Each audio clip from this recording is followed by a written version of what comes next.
Bab 531, menukar dengan kuda perang. Tidak bisa.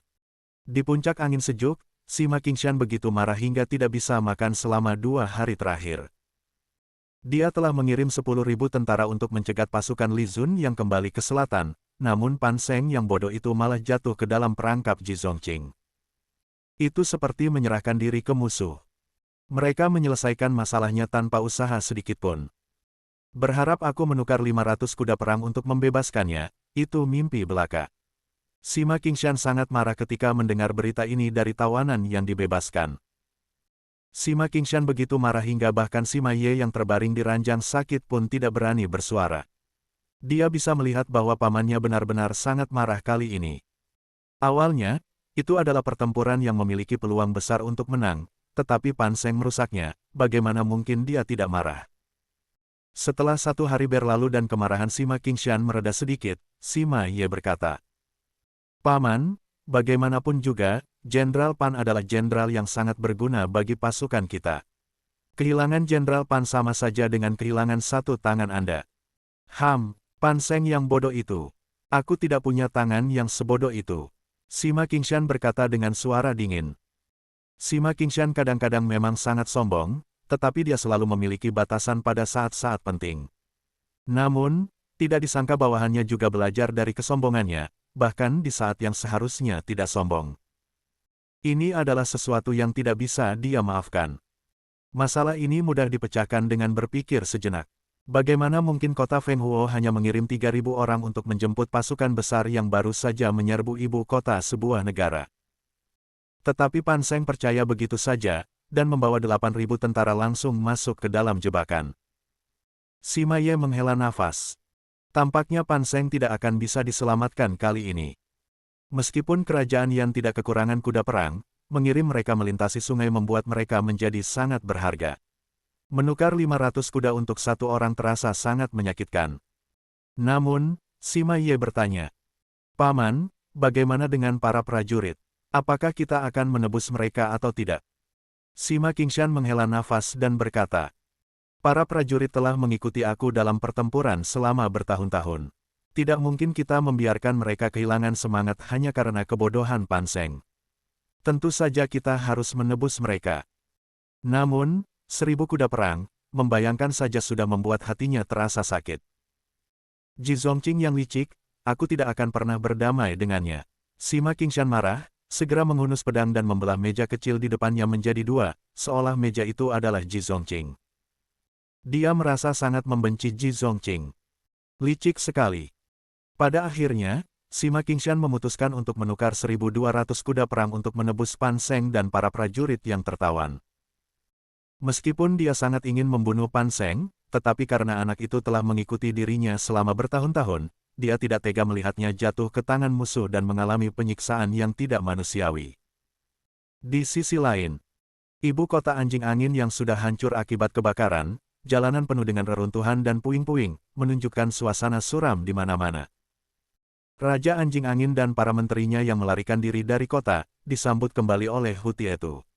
Melihat ibu kota yang menjadi puing-puing, Raja Muda Anjing Angin yang berusia 15 atau 16 tahun merasa marah.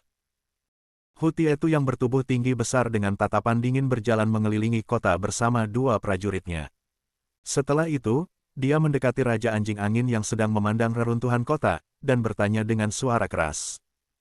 "Yang mulia, saya mendengar bahwa permaisuri Saren Tuo-Tuo ditangkap oleh musuh. Mengapa Yang Mulia tidak membawa permaisuri Saren Tuo-Tuo pergi bersamanya?" Tatapan Hu Tietu begitu dingin dan meskipun dia menyebut Yang Mulia, tidak ada sedikitpun rasa hormat dalam suaranya. Tubuh Raja Anjing Angin bergetar, tidak berani menatap mata Hu Tietu, dan menjelaskan. Itu karena ibuku tidak mau pergi bersamaku." Hu Tietu mendengus dingin, sekarang musuh menawarkan untuk menukar 1.000 kuda perang atau 1.000 kereta perang untuk nyawa permaisuri Saren Tuo-Tuo. "Apakah Anda bersedia?" "Ini tidak bisa dilakukan." "Benar, meski negara kita memiliki banyak kuda perang, ini adalah dasar dari kekuatan negara kita. Jika kita memberikan 1.000 kuda perang, itu akan menjadi bencana besar." "Ya, tidak bisa dilakukan. Mohon pertimbangkan baik-baik, Yang Mulia." "Mohon pertimbangkan baik-baik, Yang Mulia." Sebelum Raja Anjing Angin bisa menyatakan pendapatnya, para menteri di sekitarnya segera menentangnya. Dan mereka memang benar. Setelah beberapa pertempuran terakhir, kuda perang yang menjadi kebanggaan Anjing Angin sangat berkurang, sebagian ditangkap, sebagian tewas dalam pertempuran, dan sebagian lagi melarikan diri. Sekarang seluruh ibu kota hanya memiliki kurang dari 5.000 kuda perang. Jika mereka memberikan 1.000 kuda lagi, kekuatan tempur mereka akan sangat berkurang. Jika pasukan penjaga utara datang lagi, mereka pasti akan kalah. Tatapan Hutietu menjadi dingin, menatap para menteri dengan marah, dan berkata dengan suara dingin. Aku sedang berbicara dengan Yang Mulia. Kalian semua diam. Bab 531 selesai. Bab 532, Metode Li Zun untuk mengumpulkan dukungan tentara. Di dalam kemah komandan, Ji Zongqing masuk dengan wajah serius dan melihat Li Zun dan Ayuan sedang bermain catur. Dia berkata, Panglima, Jenderal Wang Sheng dan pasukannya telah tiba, mohon Panglima ikut serta untuk menyambut mereka. Mendengar ini, Li Zun segera berdiri dan tersenyum, bagus. Mereka datang pada waktu yang tepat. Ayuan juga ikut berdiri. Ji Zongqing segera berbalik dan pergi tanpa banyak bicara. Dia merasa waspada terhadap Li Zun, karena pemuda ini bisa mendapatkan informasi dari orang lain tanpa mereka sadari. Jadi, lebih baik dia tidak berbicara terlalu banyak untuk menghindari terjebak lagi. Keluar dari kemah komandan, Li Zun melihat jauh di kejauhan, pasukan besar yang datang seperti naga panjang di tanah. Di depan pasukan, seorang jenderal yang menunggangi kuda coklat, mengenakan baju besi emas dan helm emas, terlihat sangat gagah. Li Zun segera mengenali bahwa ini adalah Wang Sheng, yang dikenal sebagai jenderal terbaik dari dinasti Wu. Dikatakan bahwa dia sangat kuat, mampu mengangkat kuali dengan satu tangan, meskipun ada sedikit berlebihan, ini menunjukkan bahwa dia sangat gagah berani. Saat pasukan tiba, Zhong Zining juga keluar untuk menyambut. Semua jenderal tinggi dalam pasukan hadir, termasuk Lin Qing. Salam kepada Panglima, Perdana Menteri, dan para jenderal. Wang Sheng melihat Li Zun dan Ji Zongqing, lalu segera turun dari kudanya, berjalan cepat ke depan mereka, dan setengah berlutut untuk memberi hormat. Ah, Jenderal Wang, terima kasih atas usahamu. Silakan berdiri, silakan berdiri. Li Zun segera tersenyum dan membantu Wang Sheng berdiri. Merasakan otot bisepnya yang kokoh, dia berpikir bahwa mungkin saja orang ini benar-benar bisa mengangkat kuali besar seberat ratusan jin. Wang Sheng segera berdiri dan diam-diam mengamati Li Zun. Dalam perjalanan, para pengintai yang datang untuk menyambut mereka terus memuji Panglima baru ini, dikatakan bahwa dia sudah sampai ke ibu kota Anjing Angin. Menghadapi komandan yang begitu berani, Wang Sheng tentu tidak berani mengabaikannya. Namun, dia berpikir bahwa mungkin sebagian besar adalah karena strategi dari Perdana Menteri Ji di belakangnya, karena Ji terkenal karena kecerdasannya yang tak tertandingi, bahkan para tokoh besar dari negara lain sangat takut padanya. Oleh karena itu, setelah memberi hormat kepada Li Zun, Wang Sheng dengan sengaja memberi hormat juga kepada Ji Zongqing. Ji Zongqing dengan wajah ramah tersenyum, Jenderal Wang, terima kasih atas usahamu. Panglima telah memerintahkan dapur untuk menyembelih 1.000 rusa, untuk menyambut Jenderal Wang dan para prajurit. Saat itu, Li Zun sudah memberi salam kepada 50.000 prajurit yang dibawa oleh Wang Sheng dan berkata dengan suara lantang. Saudara-saudara, kalian telah datang dari jauh, terima kasih atas usahamu. Panglima telah memerintahkan untuk menyiapkan daging rusa dan beberapa minuman keras untuk kalian semua. Malam ini, silakan makan dan minum sepuasnya. Terima kasih, Panglima. Wang Sheng segera berdiri tegap dan merasa terharu. Mereka telah berjuang selama beberapa hari dan sudah sangat lelah, ingin sekali makan dan minum dengan puas. Panglima baru ini sangat memahami mereka dan sudah menyiapkan semuanya dengan penuh perhatian. Dia segera memberi hormat lagi kepada Li Zun. Terima kasih, Panglima. Terima kasih, Panglima. Kami berterima kasih kepada Panglima. 50.000 tentara di belakangnya berlutut secara berurutan. Yang di belakang tidak tahu mengapa mereka harus berlutut, tetapi karena jenderal mereka sudah berlutut, mereka tentu saja mengikuti untuk memberi hormat. Pemandangan ini membuat sudut mata Ji Zongqing berkedut.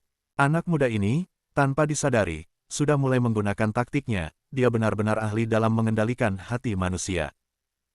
Zhong Zining mengagumi, tidak heran dia adalah Panglima, dia bisa segera mengumpulkan dukungan dari para prajurit, dia benar-benar seorang jenderal yang hebat.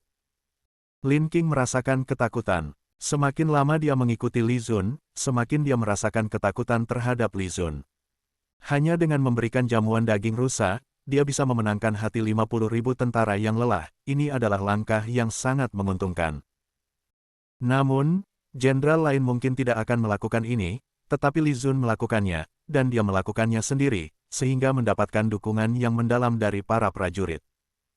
Li Zun ini, kemampuannya untuk mengendalikan hati manusia sudah mencapai tingkat yang menakutkan. Beruntung dia cepat menyerah, jika tidak, dia mungkin akan bernasib seperti Zhang Fang dan Liu Sheng. Wang Sheng segera memimpin pasukannya yang gembira ke tempat makan di alun-alun. Li Zun, Ji Zongqing, dan A Yuan kembali ke kemah komandan. Ji Zongqing bertanya, selanjutnya, apa rencanamu? Sekarang dengan pasukan Wang Sheng tiba, perang di utara mungkin akan segera dimulai.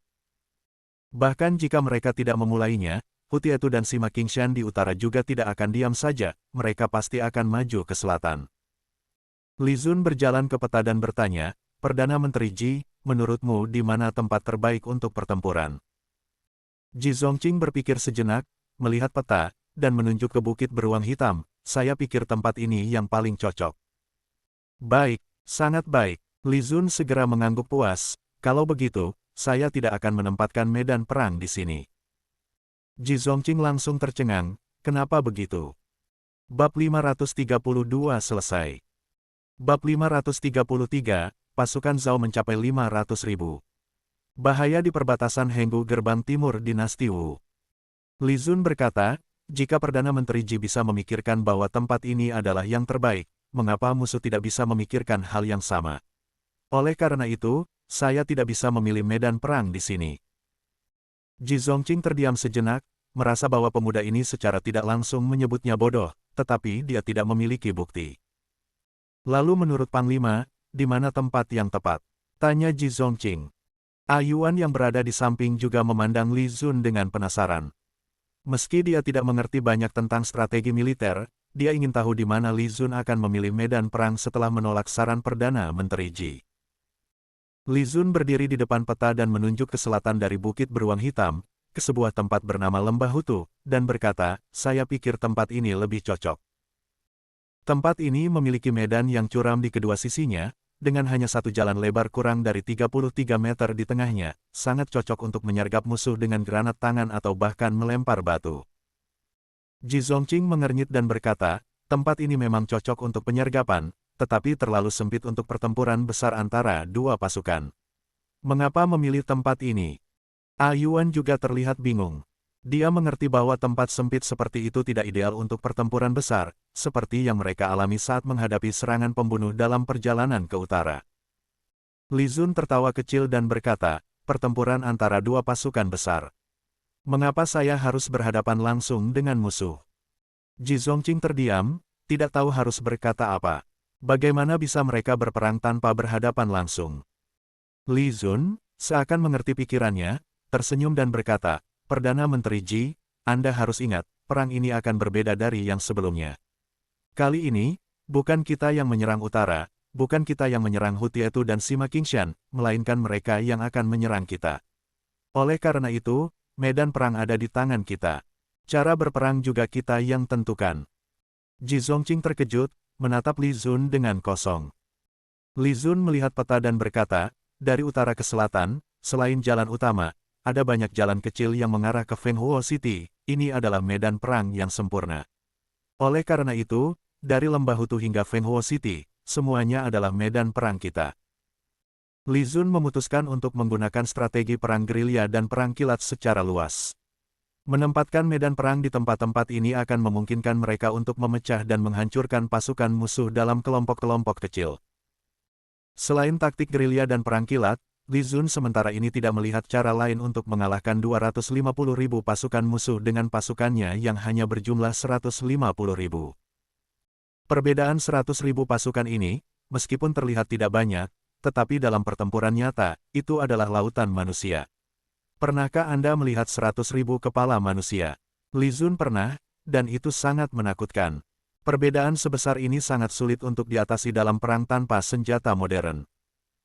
Satu-satunya harapan adalah pada strategi. Ji Zongqing merasa bahwa pemikiran Li Zun sangat berani, tetapi setelah dipikir-pikir, memang ada banyak ruang untuk manuver. Meskipun tampaknya mereka berada dalam posisi yang defensif, sebenarnya mereka menguasai inisiatif dalam perang ini. Dia menghela nafas, merasa bahwa dia tidak perlu terlalu khawatir lagi. Pemuda ini telah membuktikan kemampuan militernya, strategi dan taktiknya. Mungkin dia harus mendengarkan saja apa yang dikatakan pemuda ini, dan tidak terlalu khawatir, agar tidak mendapatkan teguran lagi secara tidak langsung. Oh iya, ada kabar dari ibu kota, kata Ji Zongqing tiba-tiba. Li Zun segera menoleh padanya. Yuan juga terlihat tertarik. Ji Zongqing berhenti sejenak dan berkata, pasukan besar Zhou Qing sudah terlibat dalam pertempuran besar dengan 130.000 pasukan Raja Yan di perbatasan Fengbei gerbang barat dinasti Wu. Dengan tambahan 30.000 pasukan dari negara Serigala, hampir tidak mungkin bagi Zhou Qing untuk menembus perbatasan Fengbei gerbang barat dinasti Wu, jadi tidak perlu khawatir tentang itu. Namun, situasi di perbatasan Henggu gerbang timur dinasti Wu tampaknya agak genting. Seberapa genting? Li Zun segera mengernyit dan bertanya. Dia curiga bahwa Raja Utara Jenderal Zhenbei terkait dengan krisis dinasti Wu kali ini.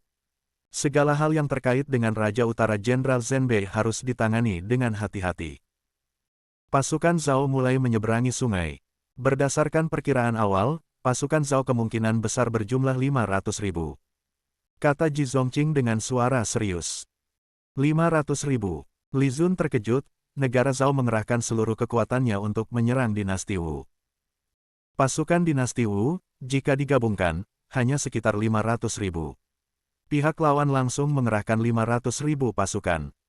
Ini, perbatasan Henggu gerbang timur dinasti Wu dalam bahaya. Bahkan Raja Utara Jenderal Zhenbei pun tidak bisa menyelamatkannya, dia sudah bilang. Bab 533 selesai. Bab 534, Li Zeng mungkin menyembunyikan 200.000 pasukan. Yuan juga sangat terkejut, tidak bisa menahan diri menutup mulutnya dengan tangan. Pasukan Zhao mengirim 500.000 tentara menyeberangi sungai. Ini benar-benar mengerikan. Ji Zongqing berkata, menurut laporan dari mata-mata kita di negara Zhao, hampir semua kekuatan militer Zhao dikerahkan ke daerah sekitar sungai Dacheng. Selain kekuatan yang tersembunyi, sepertinya mereka benar-benar mengerahkan seluruh kekuatan negara. Li Zun masih tidak bisa memahaminya, lalu berkata, apakah Zhao benar-benar gila? Apa yang dimiliki oleh dinasti Wu sehingga menarik perhatian mereka sampai harus bertaruh segalanya? Ji Zongqing menggelengkan kepalanya dan berkata, saya juga tidak mengerti, tetapi pastinya tidak sesederhana itu.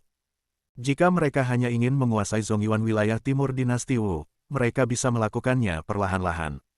Namun, jelas bahwa kerajaan Zhao kali ini bertekad untuk menang. Li Zun menghela nafas. Tidak peduli mengapa kerajaan Zhao begitu serius, ini akan menjadi pertempuran besar yang sulit. Perbatasan Henggu gerbang timur dinasti Wu, meskipun dijaga oleh komandan terbaik dinasti Wu, tidak mungkin menang dengan 200.000 melawan 500.000. Semoga Jenderal Zhenbei bisa menahan musuh di tepi sungai. Asalkan mereka tidak berhasil menyeberang, masih ada peluang untuk berperang. Jika tidak, perbatasan Henggu gerbang timur dinasti Wu pasti akan sulit dipertahankan. Kata Li Zun. Ji Zongqing sangat setuju, benar, pasukan Zhao terkenal karena keberanian dan kekuatan mereka di daratan. Jika mereka berhasil menyeberang, itu akan menjadi bencana. Li Zun dengan suara serius berkata, saya tidak peduli apa rencana rahasia Raja Utara Jenderal Zhenbei, tetapi dia harus selalu memberi informasi tentang situasi di perbatasan Henggu gerbang timur dinasti Wu. Ini adalah pertempuran besar, kita harus bekerja sama. Jika kita bertindak sendiri-sendiri, dinasti Wu akan dalam bahaya besar. Ji Zongqing menatap Li Zun sejenak dan mengangguk pelan, kamu benar, saya akan segera melaporkan ini kepada Kaisar. Baik. Li Zun berencana untuk melakukan pertempuran besar, tetapi tidak menyangka bahwa perbatasan Henggu gerbang timur dinasti Wu yang seharusnya menjadi yang paling stabil ternyata bermasalah terlebih dahulu, membuatnya terkejut dan teralihkan. Ji Zongqing segera pergi. Setelah Ji Zongqing pergi, Li Zun menyipitkan matanya dan berpikir, apakah para orang tua ini masih punya rencana cadangan? Baru saja dia mengatakan bahwa jika pasukan Zhao berhasil menyeberangi sungai, dinasti Wu pasti akan berakhir. Namun, sikap Ji Zongqing tampak tidak terlalu khawatir. Apa artinya ini? Ini menunjukkan bahwa para orang tua ini mungkin memiliki rencana rahasia. Selama periode ini, Li Zun memikirkannya dengan hati-hati.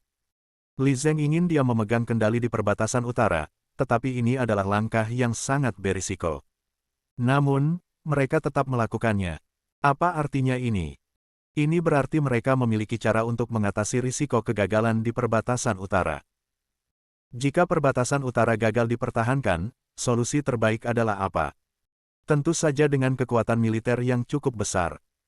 Untuk menghadapi pasukan sekitar 300.000 di perbatasan utara, berapa banyak pasukan yang dibutuhkan untuk mempertahankan perbatasan? Pasti pasukan yang tidak kalah banyak dari musuh.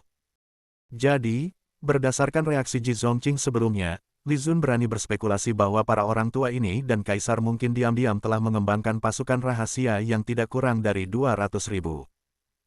Kalau tidak, bagaimana mungkin mereka bisa begitu tenang? Apalagi, saat Ji Zongqing menyebutkan bahwa pasukan Zhao berjumlah 500.000, meskipun tampak serius, dia tidak menunjukkan terlalu banyak kekhawatiran. Ini menunjukkan bahwa mereka sudah punya rencana cadangan. Li Zun berpikir sejenak, lalu menggelengkan kepala, memutuskan untuk tidak terlalu memikirkan perbatasan Henggu gerbang timur dinasti Wu sementara ini. Biarkan Raja Utara Jenderal Zhen Bei mengurusnya sendiri.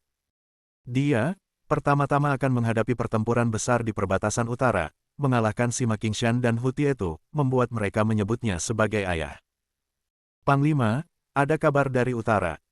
Saat ini, terdengar suara laporan dari luar tenda. Masuk. Li Zun segera mempersilakan orang masuk.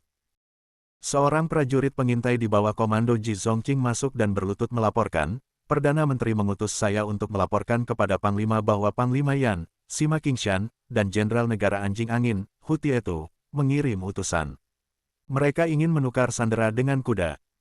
Li Zun mengangkat alisnya dan tersenyum, baiklah, pergi ke Perdana Menteri Ji dan biarkan dia menetapkan waktu dan tempat untuk pertukaran. Katakan padanya untuk mengatur semuanya. Siap, Panglima. Prajurit pengintai segera pergi. Ayuan di sebelahnya merasa senang mendengar bahwa wanita bernama Tuo Tuo akan ditukar, tetapi dia menyembunyikan kegembiraannya dengan baik. Mata Ayuan sedikit bergerak, dan dia berkata dengan tenang, apakah kita benar-benar membiarkan mereka pergi begitu saja? Apakah itu tidak terlalu mudah? Bab 534 selesai. Bab 535, Raja Utara Jenderal Zhen Bei dan Kaisar berselisih.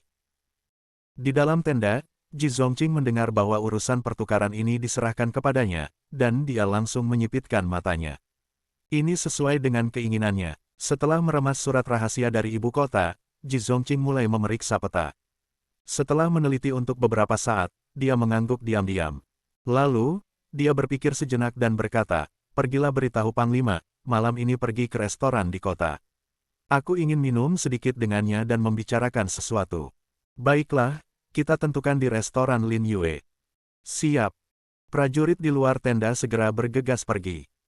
Di dalam tenda utama, Li Zun mendengar berita ini dan langsung terkejut. Orang tua ini ingin mengundang makan. Dia ingin berbicara sesuatu. Apa yang ingin dibicarakan? Dia merasa curiga dan khawatir akan ada konspirasi di balik ini. Karena orang tua ini tidak terlihat seperti tipe yang suka mengundang makan.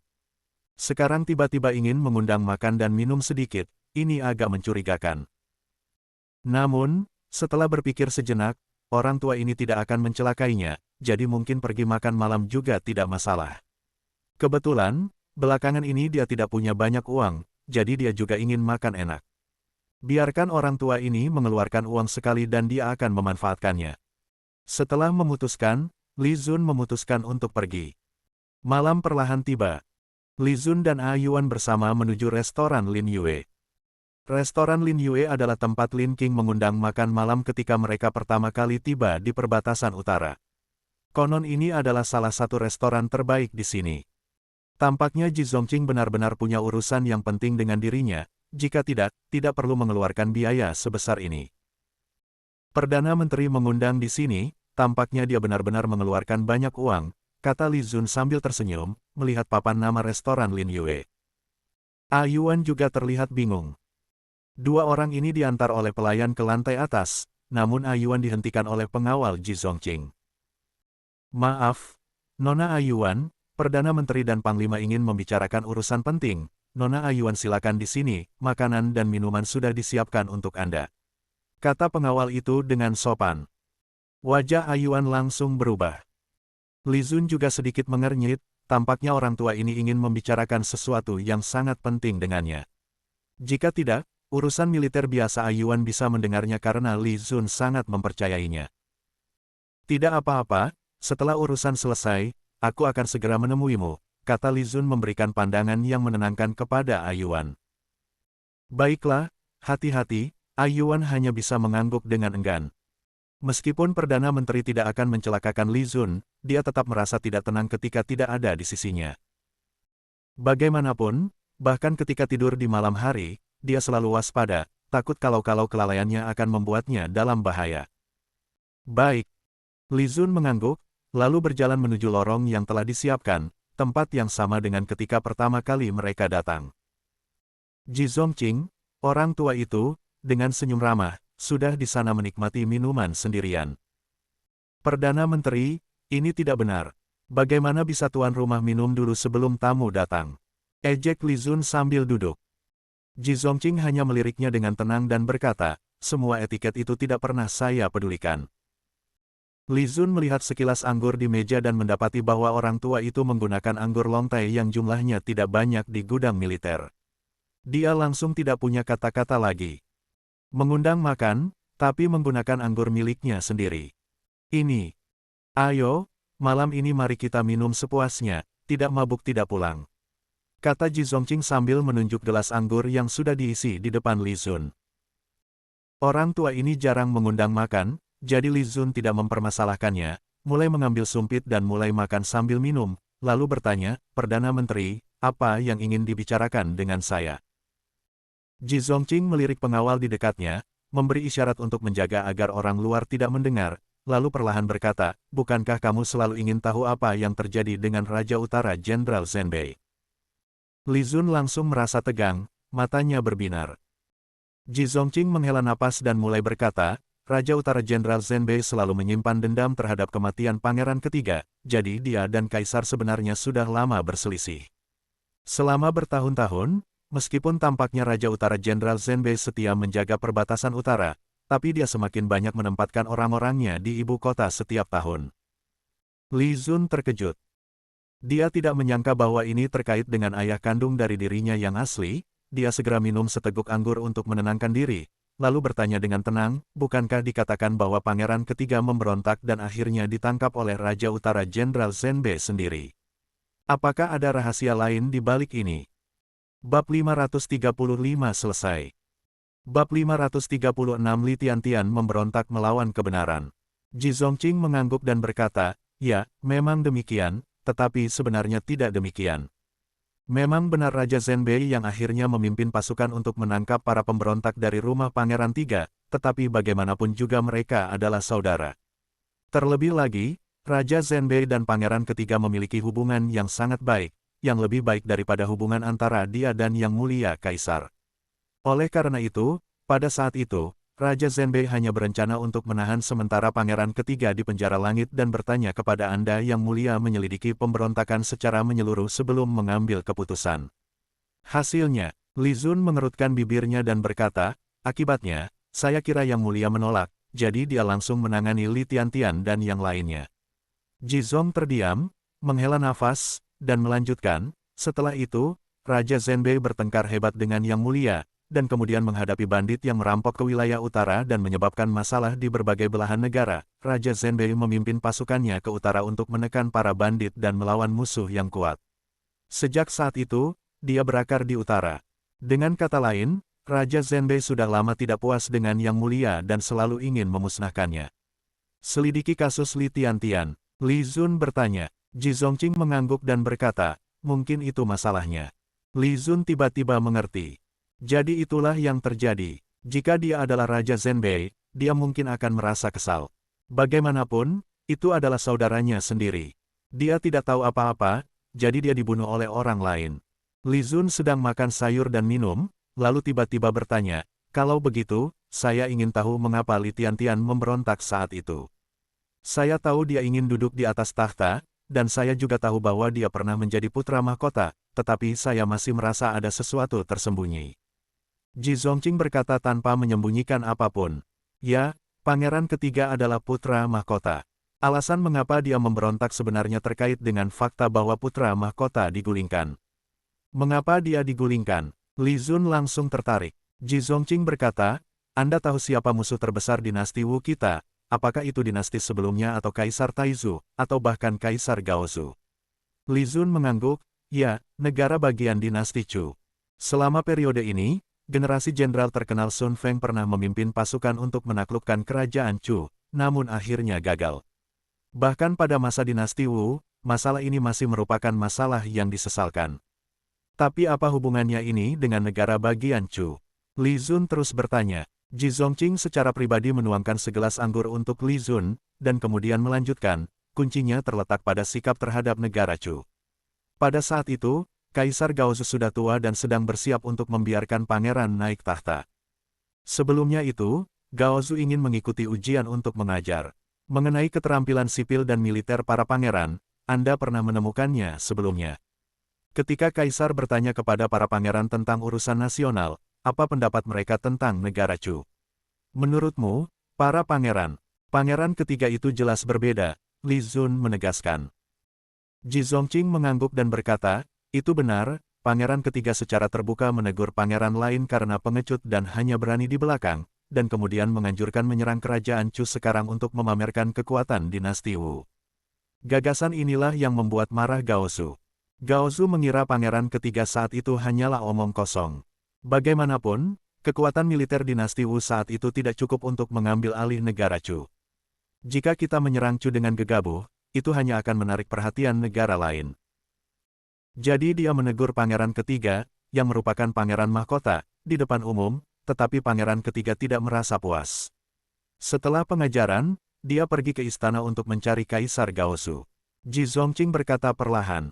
Li Zun mempersempitkan mata dan sudah menebak hasilnya, jadi, Li Tiantian digulingkan sebagai putra mahkota, dan Yang Mulia Kaisar sekarang akhirnya berhasil naik tahta. Ji Zongqing mengangguk, terus menuangkan anggur untuk Li Zun, dan kemudian melanjutkan, setelah Yang Mulia naik tahta, pangeran ketiga dianugerahi gelar raja. Dia tentu saja tidak yakin. Dia mengusulkan untuk menaklukkan kerajaan Chu lagi dan lagi. Tentu saja, Yang Mulia selalu menolaknya. Li Zun tiba-tiba mengerti dan berkata, jadi, Li Tiantian berencana memberontak hari itu, menjadi kaisar secepatnya, dan kemudian menyerang negara Chu. Ji Zongqing mengangguk. Li Zun tanpa sadar meminum semua anggur di mangkuk dan berkata sambil tersenyum, saya harus mengatakan bahwa dibandingkan dengan Yang Mulia hari ini, Li Tian benar-benar berani. Ji Zongqing tidak berbicara, tapi hanya melihat ke arah Li Zun. Dia sepertinya berkata, itu kamu, tentu saja kamu bilang begitu. Tapi Li Zun menghela nafas lagi, sayang sekali Yang Mulia Kaisar memang lebih cocok untuk saat ini. Ji Zongqing tiba-tiba terlihat sedikit terkejut. Li Zun tidak terus bergumul dengan pikiran ini.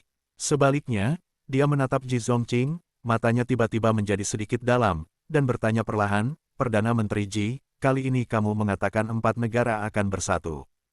Mengenai dinasti Wu, apakah Raja Zhenbei terlibat? Katakan padaku, berapa lama perbatasan Henggu gerbang timur dinasti Wu bisa dipertahankan? Begitu kata-kata ini keluar, wajah Ji Zongqing tiba-tiba berubah. Akhir bab 536. Bab 537, dibius. Ji Zongqing segera berkata dengan wajah dingin, jangan bicara omong kosong. Li Zun tertawa datar dan tidak peduli. Dia hanya menguji reaksi Ji Zongqing untuk melihat apakah dia mengetahui sesuatu yang tidak dia ketahui. Seperti bahwa Raja Zhenbei benar-benar berkolusi dengan musuh asing. Tetapi sekarang tampaknya meskipun ini benar, lelaki tua ini sangat berhati-hati dan tidak ingin membiarkan dirinya mengetahui hal-hal ini. Oleh karena itu, sulit untuk mengetahui informasi lebih lanjut. Setidaknya, jangan berharap bisa mengorek informasi dari lelaki tua ini dalam waktu singkat. Terakhir kali dia mengujinya, dia jauh lebih berhati-hati. Saya hanya menebak secara acak. Jangan khawatir, Tuan Ji. Yah, Mungkin saya sedikit mabuk dan mengatakan beberapa hal sembarangan. Li Zun segera menutupi dirinya. Namun, dia tiba-tiba mengerutkan kening. Karena ternyata saya benar-benar mabuk. Apa-apaan ini? Bagaimana situasinya? Bagaimana dia bisa mabuk tanpa menyadarinya? Tapi kalau mabuk, mabuk saja. Bagaimanapun, tidak ada masalah. Dia mengambil inisiatif untuk menuangkan anggur, dan kemudian berkata, "Ayo, Perdana Menteri Ji, mari kita minum lebih banyak. Anda tidak bisa hanya minum, makan lebih banyak sayuran, jika tidak, Anda akan minum lebih banyak." Itu mudah mabuk. Ya, tidak ada alasan baginya untuk mabuk sepagi ini. Dia telah makan banyak. Hahaha. Pada saat ini, Ji Zongqing tiba-tiba tertawa kecil dan berkata, "Sepertinya Panglima benar-benar mabuk. Kapasitas minum Panglima tidak terlalu baik. Bahkan aku tidak bisa dibandingkan denganmu." Li Zun mengumpat dalam hatinya. Sialan, benar saja, kemampuan minumku perlu ditingkatkan, tapi dipandang rendah dan dihina oleh orang tua bukanlah hal yang bisa diterima. Bagaimanapun, dia adalah seorang panglima yang bermartabat. Tidak, kamu masukkan obatnya. Li Zun tiba-tiba merasakan ada yang tidak beres. Ji Zongqing tertegun sejenak, lalu berkata sambil tersenyum sukses, "Ya, tetapi kamu baru tahu sekarang bahwa semuanya sudah terlambat." Wajah Li Zun berubah drastis, dan dia langsung bertanya, "Mengapa kamu membiusku? Juga, obat apa yang aku minum, kenapa aku merasa?" Perubahan di tubuhnya terlihat jelas, dan dia langsung mengerti. Merasa sangat energi, Ji Zongqing tersenyum lebar, "Apakah kamu gila? Apa yang ingin kamu lakukan padaku?" Li Zun memikirkan sesuatu, menatap wajah tua Ji Zongqing, dan segera merasa mual, dan dengan cepat meraih lengannya. Dia benar-benar memberi dirinya obat semacam itu. Sialan, orang tua ini ternyata rubah tua dari hutan belantara yang penuh iblis. Ekspresi Ji Zongqing tertegun, dan wajahnya menjadi gelap sejenak. Dia segera melambai kepada penjaga tidak jauh dari sana dan berkata, "Lemparkan dia ke dalam kamar." Li Zun hendak memanggil Ayuan untuk menyelamatkannya, tapi ternyata dia ditutup-tutupi sebelum dia bisa diam dan seret dia ke sebuah ruangan. Namun, ketika dia melihat seorang wanita di ruangan itu dan siapa wanita itu, dia tercengang. Wanita di ruangan itu tidak lain adalah Tuo Tuo. Tuo Tuo sangat cantik saat ini. Saat ini, wajah Tuo Tuo memerah, ada anggur di atas meja di kamar, dan dia acak-acakan. Jelas, dia juga telah dibius. "Panglima, maafkan aku, tapi nikmatilah." Ji Zongqing segera tersenyum, lalu mengunci pintu dan semua tamu di loteng berbalik. Bagaimanapun, keributan mungkin akan menjadi lebih besar nanti.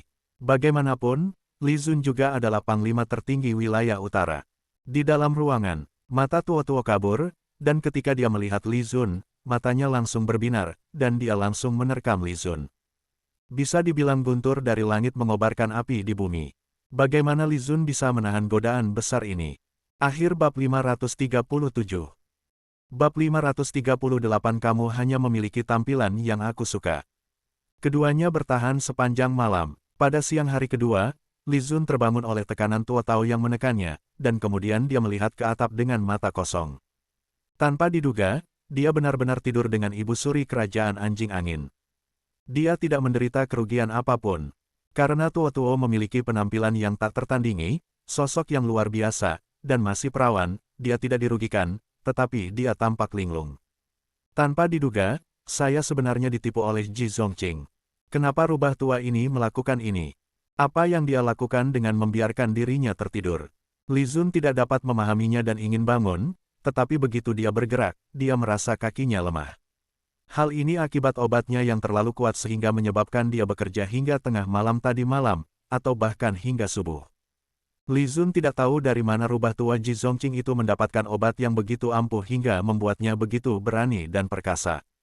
Tuo-tuo di tubuhnya seakan terbangun dan mengeluarkan suara yang lembut dan menawan mendengar suara ini. Li Zun hanya merasakan sakit di pinggangnya dan terlalu takut untuk bergerak lagi. Li Zun segera menutup matanya dan berpura-pura tidur. Wanita di kerajaan anjing angin terlalu kuat, dan wanita yang meminum obat bahkan lebih kuat lagi, jenis yang bisa langsung mengeringkan tubuh seorang pria. Namun, Tuo-tuo perlahan membuka matanya. Mata itu sangat indah, dan seluruh tubuhnya bersinar, seolah-olah dia telah terlahir kembali. Dia melihat Li Zun memejamkan mata dan sepertinya belum bangun. Tiba-tiba dia tersipu dan ingin segera bangun. Tapi melihat bibir merah Li Zun dan wajah yang sangat tampan dan menawan, matanya menjadi gila. Saat berikutnya, napas berat terdengar, dan dia tiba-tiba menggigit bibir Li Zun, merasa penuh gairah. Yah, Li Zun tiba-tiba membuka matanya dan terkejut. Lagi, berapa kali dia melakukannya tadi malam? Pinggangnya hampir patah. Namun, ciuman tua-tua yang sangat penuh gairah membuatnya tidak memiliki kekuatan sedikit pun untuk menolaknya. Dalam sekejap, dia merasa seperti dia bisa melakukannya lagi. Melodi yang menggembirakan dan suara derit yang terkoordinasi kembali terdengar sangat hangat di siang hari. 3/4 jam kemudian, Li Zun sedang berbaring di tempat tidur dengan mata kusam, matanya yang indah telanjang, dan wajahnya penuh kegembiraan. Dia meringkuk di dadanya, merasakan hangatnya panas tubuh mereka berdua, seolah-olah mereka menyatu. "Kamu bilang, apakah aku akan hamil?" kata tua-tua pelan. Dia menggambar lingkaran di dada Li Zun dengan kucing seputih salju, terlihat sangat manis dan imut. Hamil, Li Zun sakit kepala, dan tiba-tiba pikirannya melintas. Dipahami, Ji Zongqing, rubah tua itu, ingin mengikat dirinya dengan tua-tua, dan yang terbaik adalah membuat tua-tua hamil, sehingga dia tidak bisa berurusan dengan dinasti Wu, jadi jika dia melepaskannya, dia akan kembali lagi, itu tidak masalah. Rubah tua ini memikirkan ide ini. Tidak peduli berapa kali saya menghitungnya, saya tidak bisa menghitungnya. Saya tidak sengaja dijebak oleh rubah tua Ji Zongqing. Brengsek, melihat Li Zun tidak menjawabnya, tua-tua menjadi sedikit marah dan menggigit bibir Li Zun dengan gigi putihnya, mengungkapkan ketidakpuasannya dengan cara yang ambigu. Li Zun menyembunyikan wajahnya dan berkata, "Ini sulit untuk mengatakannya, tidak ada kondom di zaman ini, dan tidak ada obat. Jika vitalitas keturunannya kuat, meskipun itu baru pertama kali, kemungkinan hamil sangat tinggi hehehe." Tua-tua sangat senang setelah mendengar ini. Dia menopang dirinya dan mengusap hidung Li Zun dengan hidungnya. Keduanya tampak sangat dekat, "Aku ingin anak laki-laki. Kenapa bukan perempuan? Anak laki-laki itu pasti akan melihat menyukaimu, dan dia pasti akan sama tampannya denganmu." "Tua-tua, bagusan anak cewek. Gadis bisa sama cantiknya denganmu," kata Li Zun acuh tak acuh. "Apa menurutmu aku cantik?" Suara tua-tua penuh kegembiraan. Li Zun memandang tua-tua dengan serius, memegangi wajah lembutnya, yang kebetulan berada dalam titik estetika. Dia tersenyum dan berkata, "Ya, kamu memiliki penampilan yang aku suka." Tua-tua langsung terpana, mata indahnya berbinar. Dia merasa kalimat ini adalah pembicaraan cinta terbaik yang pernah dia dengar. Meskipun dia belum pernah mendengar pria lain mengucapkan kata-kata cinta Li Zun sangat bagus. Dia sangat senang mendengarnya, dan dia tersenyum dan berkata, "Ya. Kamu juga kebetulan memiliki penampilan yang aku suka. Pertama kali aku melihatmu, aku ingin menikahimu." Takdir, Li Zun mendesah pelan. Akhir bab 538. Bab 539 tentukan waktu dan tempat pertukaran. Li Zun sudah berpakaian lengkap dan siap meninggalkan ruangan. Tapi tua-tua begitu lembut dan anggun sehingga dia benar-benar seorang istri dan ibu yang baik. Dia membantunya mendapatkan pakaian dan menata rambutnya berulang kali, dan sangat perhatian dan penuh perhatian. Di mata tua-tua, dia melihat dunia yang penuh dengan dirinya. Di mata tua-tua, semuanya adalah Li Zun, seolah-olah Li Zun adalah seluruh dunianya. Li Zun menghela nafas diam-diam. "Kamu tidak akan kembali ke kamp militer. Kamu bisa tinggal di sini mulai sekarang." Tua-tua segera mengangguk patuh, tapi enggan meninggalkan Li Zun dan tiba-tiba memeluknya dari belakang, menekan seluruh tubuhnya ke punggungnya. Li Zun tidak tahu apakah harus tertawa atau menangis. Dia berbalik, mencium keningnya, dan berkata, "Saya akan pergi ke militer untuk mengurus beberapa hal dulu. Saya akan kembali di malam hari." Setelah mendengar ini, tua-tua segera berubah dari khawatir menjadi gembira. "Biarkan dia pergi." Li Zun menarik napas dalam-dalam dan keluar ruangan dengan ekspresi muram. Panglima, penjaga yang berjaga di luar ruangan sepanjang malam melihat Li Zun keluar dan segera maju untuk memberi penghormatan. Li Zun mengangguk dan bertanya, "Di mana Perdana Menteri Ji?" "Baiklah, Perdana Menteri Ji." Beberapa penjaga saling memandang, saling mendorong dan tidak tahu bagaimana berbicara. Ji Zongqing melakukan ini pada Li Zun, bagaimana mungkin dia masih berani tinggal di sini? Dia takut Li Zun akan melakukan sesuatu yang merugikannya, jadi dia melarikan diri sejak lama. Diperkirakan mustahil bisa ditangkap oleh Li Zun dalam waktu singkat. Li Zun menghela nafas dan bertanya, di mana Ayuan? Oh, Nona Ayuan pergi tadi malam. Saat Ayuan pergi, dia terlihat sedikit mengelak. Li Zun segera ingin membunuh Ji Zongqing. Bagaimana dia bisa bergaul dengan Ayuan sekarang? Juga, apa yang akan dipikirkan Ayuan? Yang penting Ayuan mungkin merasa sangat tidak nyaman di dalam hatinya. Setelah menghabiskan begitu lama bersamanya, bagaimana mungkin Li Zun tidak mengerti maksudnya? Ini sangat jelas. Oleh karena itu, terlalu sulit untuk membicarakannya, dan dirinya bahkan tidak tahu harus berbuat apa. Itu semua bajingan tua Ji Zongqing. Meskipun dia sangat menyukai Tuo-Tuo, perasaan perlu dipupuk secara perlahan. Anda tidak bisa tidur dengan seseorang hanya karena Anda menyukainya. Ini bukan masyarakat terbuka di generasi selanjutnya. Wanita di dunia ini sangat tradisional. Berbeda dengan generasi selanjutnya, ketika Anda ingin bertanggung jawab atas putri orang lain, dia tetap menganggap Anda tidak punya uang, sehingga dia mengambil perlindungan terlebih dahulu, atau minum obat setelahnya, hanya untuk bermain-main dengan Anda. Saya memang ingin beternak ikan, tetapi saya tidak ingin beternak ikan seperti ini. Li Zun menghela nafas dalam hati dan memerintahkan, jika Nona Tuo-Tuo memiliki kebutuhan, cobalah yang terbaik untuk memberikannya, dan laporkan kepada saya jika kalian tidak bisa memenuhinya. Ya, Panglima. Penjaga itu segera mengangguk. Li Zun pergi dengan seorang penjaga. Kembali ke kamp militer, Ji Zongqing tidak ditemukan, dan tentu saja Ayuan tidak ditemukan. Li Zun sangat cemas di dalam hatinya. Tapi tidak ada pilihan selain kembali ke kamp komandan dan terus mempelajari peta. Tepat setelah makan siang, seorang tentara datang dan melaporkan, Panglima, Perdana Menteri Ji mengatakan bahwa waktu dan tempat serah terima telah diatur. Ini ditulis oleh Perdana Menteri Ji dan diberikan kepada Panglima untuk ditinjau. Selembar kertas. Li Zun mengambilnya, melihatnya, dan segera mengangguk. Lokasi pertukaran yang dipilih oleh Ji Zongqing adalah Lembah Hutu. Dia pasti telah memikirkan kata-katanya dengan hati-hati, dan waktu pertukaran ditetapkan 1 hari kemudian. Ji Zongqing, seorang rubah tua, juga menetapkan jumlah orang yang dibawa oleh kedua belah pihak. Tidak masalah. Biarkan Perdana Menteri Ji memberitahu pihak lain. Ya, Panglima. Prajurit itu mengangguk dan segera menerima perintah itu lalu pergi. Setelah pria itu pergi, Li Zun segera memanggil seseorang dan berkata, "Pergi, ikuti dia." Ya, tentu saja, Li Zun ingin menemukan Ji Zongqing, lalu melemahkannya dan melampiaskan amarahnya. Namun, mereka yang diutus segera pergi dan kembali dengan cepat. Kembali ke Panglima. Jenderal tidak kompeten dan gagal mengikutinya di tempat. Prajurit itu tampak tak berdaya. Li Zun segera menghela nafas secara diam-diam, melambaikan tangannya dan berkata, "Tidak apa-apa, aku tidak menyalahkanmu, kamu boleh keluar." Tentara itu segera mundur dan terus menunggu di luar tenda. Ji Zongqing, seorang rubah tua, sangat waspada. Li Zun menggelengkan kepalanya dan mengabaikannya untuk saat ini. Dia terus melihat peta. Saat ini pertukaran orang adalah kesempatan besar, bagaimana Anda bisa melepaskannya begitu saja? Mungkin kita bisa menggunakan ini untuk memenggal kepala Sima Qingshan dan Hu Tietu. Maka semuanya akan baik-baik saja. Perang di utara sudah berakhir. Akhir bab 539. Bab 540 reaksi dari semua pihak. Punggung Bukit King Feng. Tentara patroli muncul di luar tenda Sima Qingshan. Jenderal, ada surat dari kota dinasti Wu Fenghuo. Sima Qingshan di dalam tenda dan Sima Ye, yang sudah bisa turun ke tanah, segera keluar.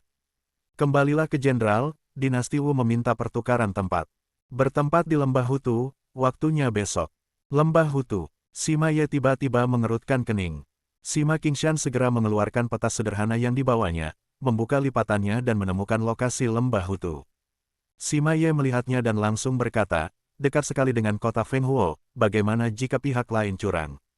Ini tidak akan berhasil. Pada saat ini, utusan itu mengertakkan gigi dan berkata, "Kembalilah ke Jenderal." Mereka mengatakan bahwa jika pasukan kita tidak muncul, di masa depan mereka akan memenggal kepala Jenderal Pan dan seluruh pasukannya di Lembah Hutu. Bajingan, Sima Qingshan tiba-tiba marah. Sima Ye juga berkata dengan sengit, "Ji Zongqing, rubah tua ini, aku ingin berselisih dengannya." Sima Qingshan terdiam beberapa saat dan berkata dengan suara dingin, "Oke, jika pencuri Ji ingin melakukan sesuatu yang kotor, maka dia tidak akan bisa kembali lagi di masa depan."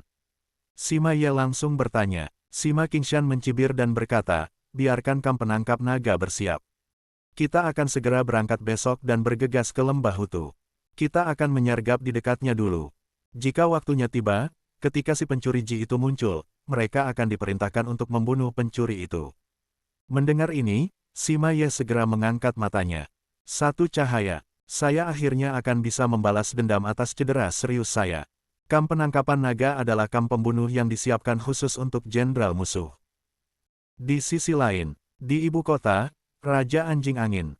Setelah mendengar apa yang dikatakan pembawa pesan itu, seluruh pemerintahan langsung marah. Namun, pesan asli ke negeri Anjing Angin bukanlah untuk membunuh Tuo-Tuo, melainkan memasukkan Tuo-Tuo ke rumah bordil di ibu kota dinasti Wu. Menempatkan ibu suri mereka di tempat yang kotor hanyalah sebuah tamparan di wajah. Pada saat ini, bahkan para abdi dalam yang menentang pertukaran 1000 kuda perang dengan Tuo-Tuo sangat marah dan berkata di depan umum, itu harus diubah. Dimanapun itu harus diubah. Ibu suri kerajaan Anjing Angin, jika dia benar-benar dilecehkan oleh para penjahat ini, wajah seperti apa yang akan kita miliki di masa depan? Sialan, kalian bajingan dari dinasti Wu. Raja di atas tahta memiliki ekspresi paling serius. Secara hubungan, itu adalah ibunya. Meskipun dia bukan ibu kandung, dia tetaplah ibu dari sebuah negara. Di sisi lain, mengapa Tuo-Tuo tidak ingin menikah dengan dirinya? Tapi sekarang, jika dia tidak menyetujui permintaan pihak dinasti Wu, mereka akan memasukkan Tuo-Tuo ke rumah bordil untuk dimainkan oleh orang lain. Bagaimana dia bisa menanggung rasa malunya? Raja Anjing Angin tidak sabar untuk menghancurkan kota Fenghuo sekarang ini. Meskipun Raja Anjing Angin, yang berusia 15 atau 16 tahun, selalu marah, dia tidak berani melakukan apapun dan tidak tahu bagaimana mengambil keputusan. Dia memandang ke arah Hutietu yang agung yang terdiam di aula, dengan tangan terlipat di depan dada. Dia mengertakkan gigi dan bertanya, Jenderal Hutietu, menurut Anda apa yang harus dilakukan? Hutietu lalu perlahan mengangkat kepalanya, memandang Raja Anjing Angin, dan berkata dengan lantang, lusa, aku akan pergi ke selatan bersama jenderalku dan akan menjatuhkan kota Fenghuo. Raja Anjing Angin langsung terkejut dan berkata dengan cepat, ini tidak bisa dilakukan. Ibu suri masih di tangan para bandit dinasti Wu itu, jadi kita tidak bisa memulai perang besar. Sangat memalukan, bagaimana kamu bisa mencapai sesuatu? Kita akan menyelamatkan ibu suri, meskipun jenderal kota Fenghuo juga akan melakukan pembantaian. Sudah diputuskan, tentara akan pergi ke selatan besok lusa. Dengan mengatakan itu, Hutietu melangkah keluar dari aula istana tanpa penjelasan apapun. Raja Anjing Angin tampak jelek, dan para menteri diam seperti es, saling memandang dengan heran. Hutietu adalah seorang jenderal dan mengendalikan tentara. Siapa yang berani menentangnya? Kini tidak berlebihan jika dikatakan bahwa Hutietu adalah raja kerajaan Anjing Angin. Para menteri menghela nafas secara diam-diam, tidak tahu harus berbuat apa. Saat malam di kota Fenghuo, di kamar rahasia, Ji Zongqing mengetahui bahwa berita tersebut telah dikirim ke perwakilan kedua negara musuh. Dia segera tersenyum puas, melihat peta di depannya, dan diam-diam merencanakan. Tidak, kita masih harus menemukan anak itu. Ji Zongqing mengerutkan kening setelah beberapa saat. Bagaimana anak itu bisa membiarkan kesempatan bagus itu berlalu begitu saja? Mereka pasti akan menyiapkan beberapa cara yang berbahaya. Jika ada konflik antara pengaturan kedua pihak musuh, itu mungkin akan merugikan diri sendiri dan akan sangat buruk. Oleh karena itu, Ji Zongqing tetap harus menemuinya untuk mendiskusikannya. Namun, bukankah pergi sendirian pada saat ini hanya membuat dirinya terjebak? Saya mendengar bahwa anak ini selalu berjalan di sekitar kamp militer hari ini, mencarinya kemana-mana. Ji Zongqing menggaruk rambutnya sejenak, merasa sedikit bingung. Akhir bab 540. Bersambung ke bab 541. Terima kasih.